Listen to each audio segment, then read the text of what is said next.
பெண்களை ஊக்கப்படுத்தும் விருதுகளை அறிவித்தவரும் நமது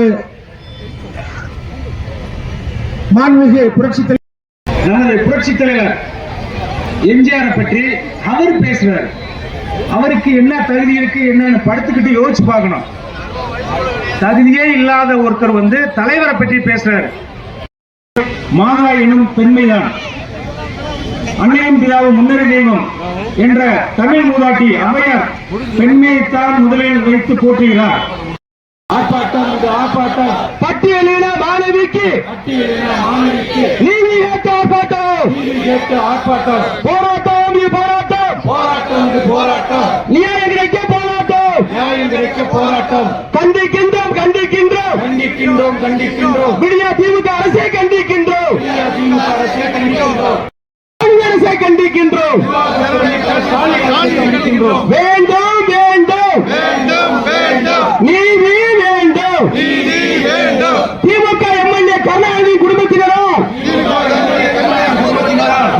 வன்கொடுமைக்கு ஆளான பட்டியலின மாணவிக்கு நீதி வேண்டும் நீதி வேண்டும். பட்டியலின மாணவிக்கு நடத்தப்பட்ட வன்கொடுமையை மறைக்கின்ற திமுக அரசை கண்டிக்கின்றோம் கண்டிக்கின்றோம். கூட இறக்கமில்லையா வன்கொடுமை புகார் கூட பைய மறுக்குது காவல்துறை, மக்களை காக்குது காவல்துறை. இல்லை இல்லை ஏவல்துறை. பின்னும் எம்எல்ஏ கருணாநிதியின் மகனும் மகனும் தலைமறைவோம். கைது செய்ய முடியலையா? கதை சொன்னது காவல்துறை. இது ஸ்டாலின் அரசின் ஏவல்துறை. தங்க தலைவர் புரட்சி தமிழர் எங்கள் அண்ணன் எடப்பாடி அவர்கள் களங்கான உத்தரவிட்டார். வீட்டு வேலைக்கு சென்ற மாணவி சீரட்டாலே கொடும் சூடு, உடல் எங்கும் நெருப்புக்கோடு அடுத்த நாளே கைது செய்து வெள்ளட்டும் வெள்ளட்டும் கழகம் நடத்தும் ஆர்ப்பாட்டம் வெள்ளட்டும். திமுக எம்எல்ஏவின் குடும்பத்தினரால்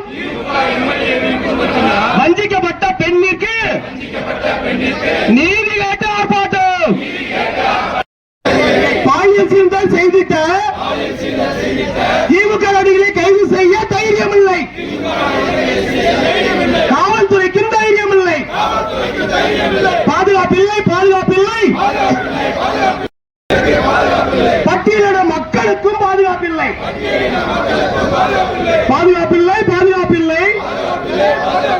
பத்திரிகையாளர்களுக்கும் அரசு ஊழியர்களுக்கும் பாதுகாப்பில்லை பாதுகாப்பில்லை. பொம்மை முதலமைச்சர் ஸ்டாலின் ஆட்சியில் குழந்தைகளுக்கும் பாதுகாப்பில்லை.